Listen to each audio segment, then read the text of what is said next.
الحمد لله الذي هدانا سواء الطريق وجعل لنا التوفيق خير رفيق، والصلاة والسلام على من أرسله هدى وبالاهتداء حقيق ونورا به الاقتداء يليق، وعلى آله وأصحابه الذين سعدوا في مناهج الصدق بالتصديق وصعدوا في معرج الحق بالتحقيق. أما بعد، فاعوذ باللہ من الشیطان الرجیم، بسم اللہ الرحمن الرحیم۔ رب اشرح لی صدری ویسر لی امری واحلل عقدۃ من لسانی یفقہوا قولی۔ دینی علمی ایم ایس مصباحی چینل کے زیر اہتمام نور الانوار کا درس بفضلہ تعالی قسطوار جاری ہے۔ آج کا درس والثالث فی وجوہ استعمال ذالک النظم اے التقسیم الثالث فی طرق استعمال ذالک النظم المذکور سابقا من انہ استعمل فی معنی الموضوع له او غیرہ او استعمل مع انکشاف معناہ او استتارہ، وہی اربعۃ ایضا الحقیقۃ والمجاز والصریح والکنایہ۔ تیسری تقسیم، کتاب کی تیسری تقسیم، 4 تقسیمات ہیں مصنف کی تصریح کے مطابق۔ تیسری تقسیم اسی نظم کے استعمال کے طرق میں اے التقسیم الثالث فی طرق استعمال ذالک النظم المذکور، اے تفسیر کے لیے۔ تو اس تفسیر سے شارح مصنف کی عبارت کی جو تفسیر کر رہے ہیں، اس تفسیر سے 3 امور پر آپ کو متنبہ کرنا چاہ رہے ہیں، 3 باتوں کی طرف اشارہ کرنا چاہ رہے ہیں۔ نمبر 1، التقسیم کہہ کر کے انہوں نے اشارہ کیا اس بات کی طرف کہ متن کی عبارت میں الثالث صفت ہے، موصوف اس کا مقدر ہے اور وہ تقسیم ہے۔ تو الثالث کا مطلب ہوا التقسیم الثالث، اس بات کی طرف اشارہ کیا۔ فی طرق کہہ کے اس بات کی طرف اشارہ کیا کہ متن کی عبارت میں جو وجوہ ہے وہ طرق کے معنی میں ہے، اور طرق کس چیز کا نام ہے؟ ما سبق میں شارح نے وضاحت کی، انواع و اقسام۔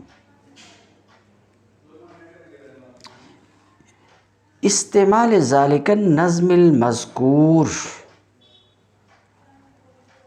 ذالک النظم المذکور، یہ المذکور سابقاً، سمجھ رہے، النظم فی طرق استعمال ذالک النظم المذکور، نظم المذکور، النظم مذکور، ذکر کردہ نظم، ذکر کردہ نظم، اور ذکر کردہ نظم کون ہے؟ ذکر کردہ لفظ کون ہے؟ الدال علی المعنی بالوضع۔ تو کہتے ہیں نظم مذکور یعنی وہ نظم جو معنی پر وضع کی وجہ سے دال ہے۔ یہ المذکور سے شارح اشارہ کرنا چاہ رہے ہیں اس بات کی طرف کہ متن کی عبارت ذالک النظم، متن کی عبارت ذالک النظم، النظم میں جو الف لام ہے عہد کے لیے ہے، اور معہود وہی نظم جس کا ما سبق میں ذکر ہوا، یعنی النظم الدال علی المعنی۔ تو بات جو کچھ میں ابھی عرض کیا اس کا حاصل یہ کہ اس تفسیر کے ذریعے سے 3 باتوں کی طرف اشارہ کرنا مقصود ہے، اس لیے انہوں نے یہ تفسیر کی۔ پہلی بات یہ کہ ثالث التقسیم، ثالث صفت ہے موصوف مقدر التقسیم کی۔ دوسری بات یہ کہ متن کی عبارت فی وجوہ میں، وجوہ یہ طرق کے معنی میں ہے۔ تیسری بات جس کی طرف اشارہ کرنا چاہا، النظم میں الف لام عہد کے لیے ہے، معہود النظم الدال علی المعنی بالوضع ہے۔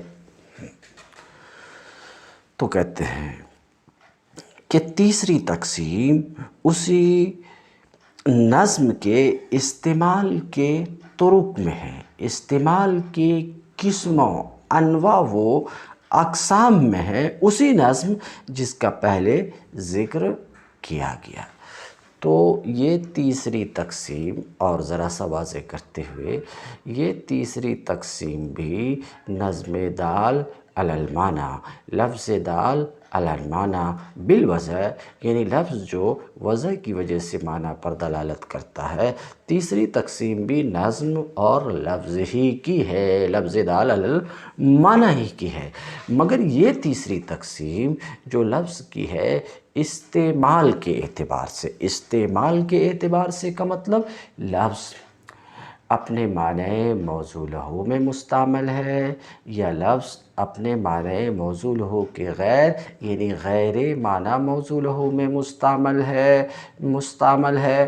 اگر اول ہے یعنی لفظ اپنے معنی موضوع لہو میں مستعمل ہے تو ایسے لفظ کو حقیقت کہیں گے۔ مثال کے طور پہ اسد کا استعمال حیوان مفترس میں یہ حقیقت ہے، کیونکہ لفظ اسد کا معنی موضوع لہو حیوان مفترس ہے، تو اسد کا استعمال حیوان مفترس میں یہ حقیقت ہے۔ اور لفظ کا استعمال غیر معنی موضوع لہو میں کسی علاقہ کی وجہ سے، کسی مناسبت کی وجہ سے، اتصال کی وجہ سے، اتصال معنوی ہو یا اتصال لفظی ہو، اتصال کی وجہ سے، لفظ علاقہ کی وجہ سے لفظ کا استعمال غیر معنی موضوع لہو میں یہ مجاز ہے۔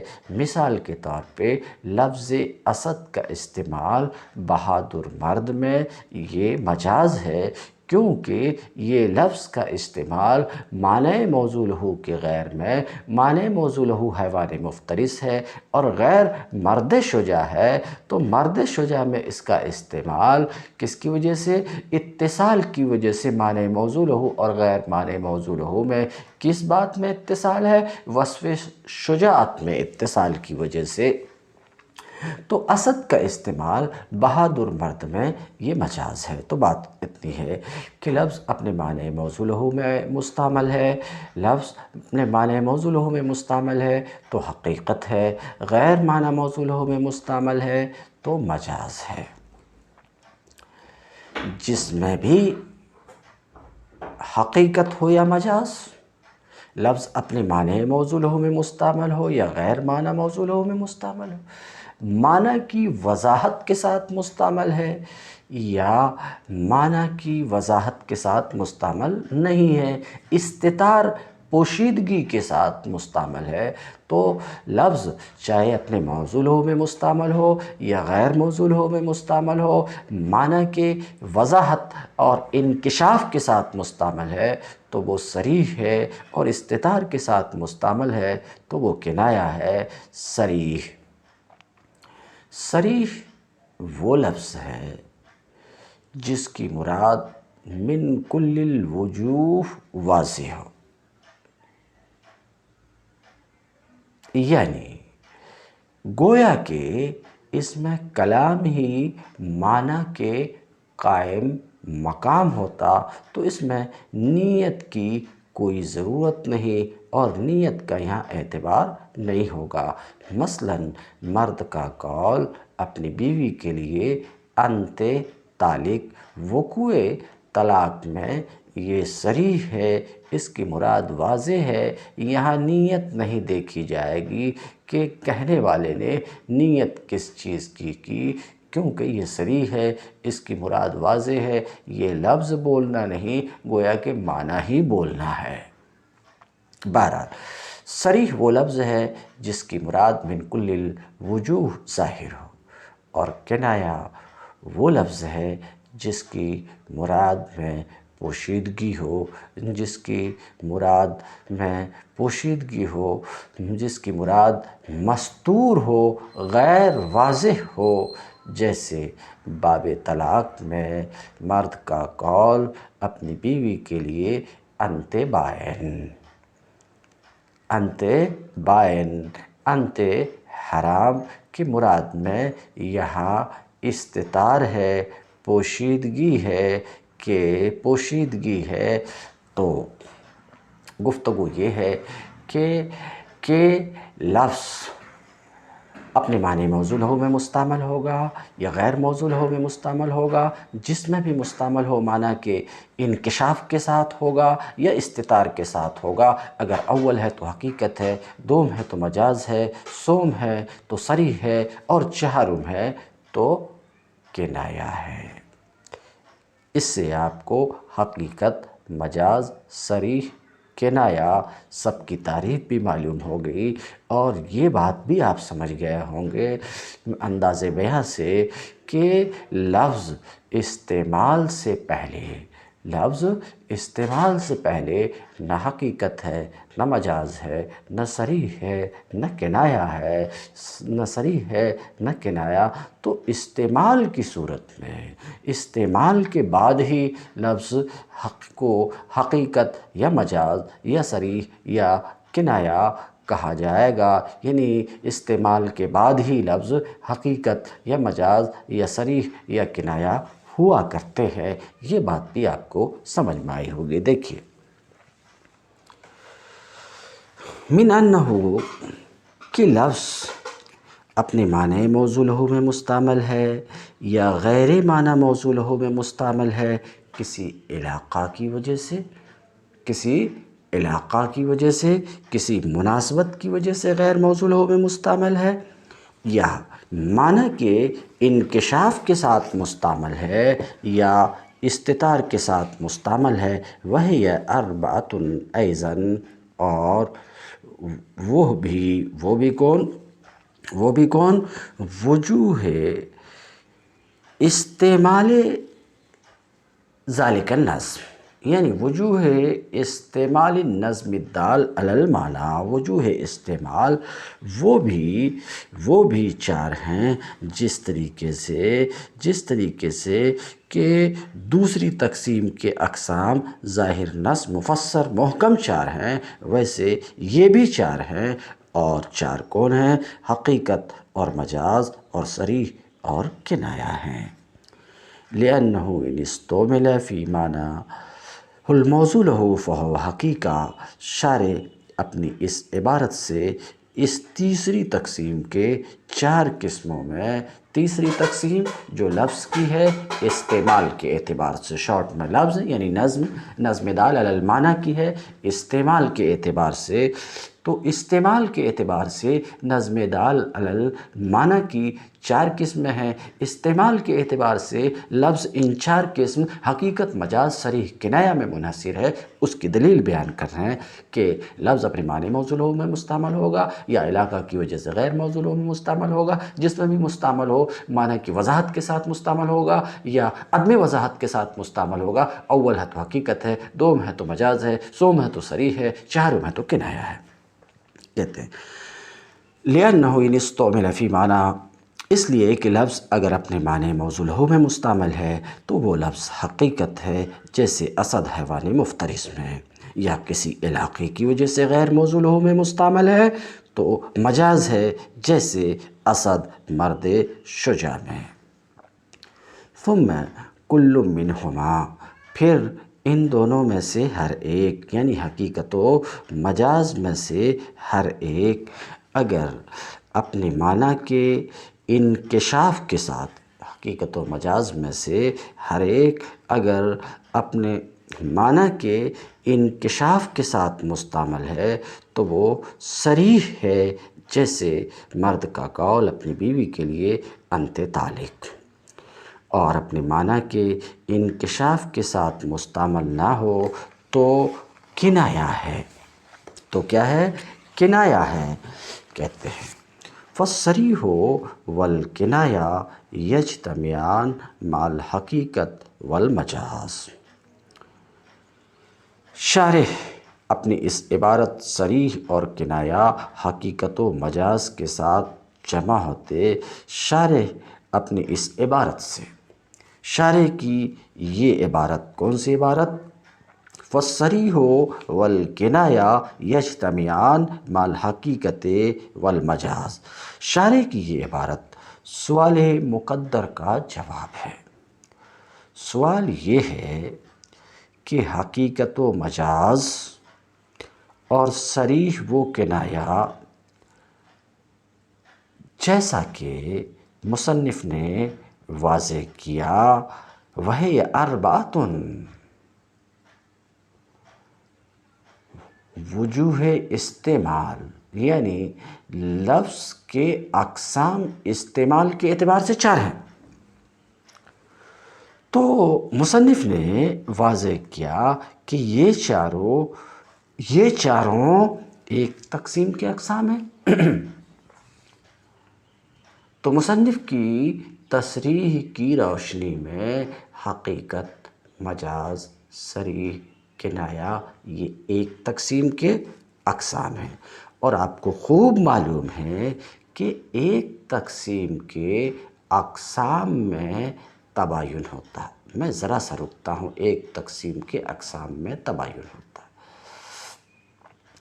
تقسیم قیود مختلفہ کے ضم کا نام ہے کسی شے کے ساتھ۔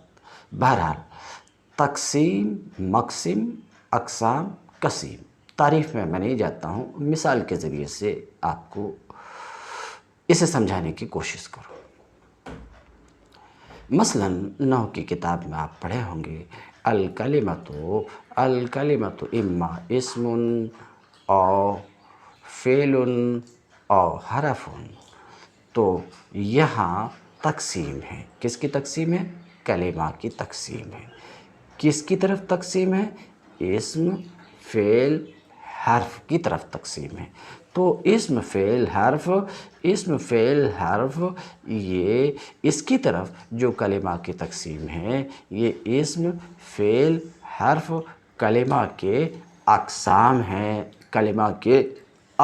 ہیں، اب اسم فعل کو دیکھتے ہوئے یا حرف کو دیکھتے ہوئے فعل و حرف کا قسیم ہے، اسی طریقے سے فعل اسم اور حرف کو دیکھتے ہوئے، اسی طریقے سے حرف فعل اور اسم کو دیکھتے ہوئے یہ آپس میں ایک دوسرے کے قسیم ہیں۔ تو اسم فعل کا قسیم ہے، اسم حرف کا قسیم ہے، فعل اسم اور حرف کا قسیم ہے، حرف اسم اور فعل کا قسیم ہے۔ تو یہ جو قسیم ہوتے ہیں متباین بالذات ہوتے ہیں، کوئی ایک قسیم دوسرے پر صادق نہیں آتا، یعنی جو اسم ہو، جس پر اسم صادق آئے گا اس پر فعل صادق نہیں آ سکتا، جس پر فعل صادق آئے گا اس پر اسم صادق نہیں آئے گا۔ آسان لفظ میں یہ اقسام جو ہوتے ہیں ایک دوسرے کے ساتھ جمع نہیں ہوتے۔ یہی وجہ ہے کہ کوئی ایسا لفظ آپ کو نہیں ملے گا جو اسم بھی ہو اور حرف بھی ہو، فعل بھی ہو اور حرف بھی ہو، ایسا لفظ دونوں جمع نہیں ہو سکتے، کیونکہ یہ اقسام ہیں۔ تو اقسام میں تباین ہوا کرتا۔ تو یہاں پر مسئلہ یہ ہے کہ حقیقت و مجاز، صریح اور کنایہ،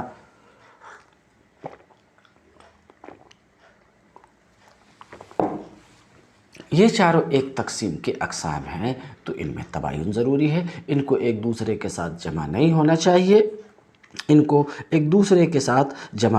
چاہیے، کیونکہ ایک تقسیم کی ایک قسم دوسرے قسم کے ساتھ جمع نہیں ہوتی، حالانکہ ما نحن فی میں ہم دیکھتے ہیں کہ صریح اور کنایہ حقیقت و مجاز کے ساتھ جمع ہوتے ہیں۔ فَأَيْنَ التَّبَايُنُ؟ تو ان اقسام میں تباین تو نہیں ہوا جو ضروری ہے اقسام کے درمیان۔ یہ ہے سوال۔ اس سوال کا جواب دے رہے ہیں فالصریح والکنایہ یجتمعان مع الحقیقت والمجاز سے۔ اس سوال کا 3 جواب۔ سوال صاف ہے کہ یہ ایک تقسیم کے اقسام ہیں تو ان میں تباین چاہیے، ایک کو دوسرے کے ساتھ جمع نہیں ہونا چاہیے، حالانکہ دیکھ رہے ہیں کہ صریح اور کنایہ حقیقت و مجاز کے ساتھ جمع ہو رہے ہیں۔ یہ ہے سوال۔ اس سوال کا پہلا جواب یہ ہے کہ ایک تقسیم کے اقسام کے مابین آپ نے جو یہ کہا کہ تباین ذاتی کا ہونا ضروری ہے، یہ ہمیں تسلیم نہیں ہے کہ ایک تقسیم کے اقسام کے درمیان تباین ذاتی کا ہونا ضروری ہے۔ ہو تو ہو لیکن ضروری نہیں ہے، بلکہ تمایز اعتباری بھی کافی ہے۔ تمایز اعتباری بھی کافی ہے جو اس جگہ موجود ہے، اور وہ یوں کہ حقیقت میں لفظ کا معنی موضوع لہو میں استعمال معتبر ہے۔ حقیقت میں کیا معتبر ہے کہ لفظ کا استعمال معنی موضوع لہو میں بس، قطع نظر اس سے کہ اس کے معنی واضح ہیں یا مستور ہیں، تو حقیقت میں صرف اتنی سی بات معتبر ہے کہ لفظ کا استعمال معنی موضوع لہو میں بس، معنی واضح ہیں یا واضح نہیں ہے، حقیقت میں اس کا اعتبار نہیں ہے۔ اور مجاز میں اس بات کا اعتبار ہے، مجاز میں معتبر ہے کہ لفظ غیر موضوع لہو میں مستعمل ہو۔ کیا کہہ رہا؟ مجاز میں لفظ کا غیر موضوع لہو میں استعمال معتبر ہے بس، قطع نظر اس سے کہ اس کے معنی واضح ہیں یا مستور ہیں، جبکہ صریح میں انکشاف معنی معتبر ہے۔ صریح میں کیا معتبر ہے؟ انکشاف معنی معتبر ہے، اس سے قطع نظر کہ استعمال معنی موضوع لہو میں ہے یا غیر موضوع لہو میں، اور کنایہ میں معنی کا غیر واضح ہونا معتبر ہے، قطع نظر اس سے کہ وہ معنی موضوع لہو ہے یا غیر موضوع لہو ہے۔ تو مندرجہ بالا بیان سے واضح ہوا کہ ایک تقسیم کے اقسام کے مابین تباین ذاتی کی شرط نہیں ہے، اس لیے حقیقت و مجاز کے صریح اور کنایہ کے ساتھ جمع ہونے میں کوئی حرج کی بات نہیں ہے۔ یہ تو پہلا جواب تھا۔ دوسرا جواب یہ ہے کہ صریح اور کنایہ میں دو مذاہب ہیں۔ پہلا مذہب امام فخر الاسلام کا ہے، اور دوسرا مذہب صاحب توضیح کا ہے۔ امام فخر الاسلام کا مذہب یہ ہے کہ یہ چاروں اقسام حقیقت، مجاز، صریح، کنایہ ایک تقسیم کے اقسام نہیں ہیں، بلکہ فی الواقع امام فخر الاسلام کا مذہب یہ ہے کہ یہ چاروں ایک تقسیم کے اقسام نہیں ہیں، بلکہ فی الواقع دوسری دو تقسیم کے اقسام ہیں۔ پہلی تقسیم کا مقسم نظم باعتبار استعمال، جس کے اقسام حقیقت و مجاز ہیں، اور دوسری تقسیم کا مقسم ہے نظم باعتبار جریانہ فی باب البیان، اور اس کے اقسام صریح اور کنایہ ہیں۔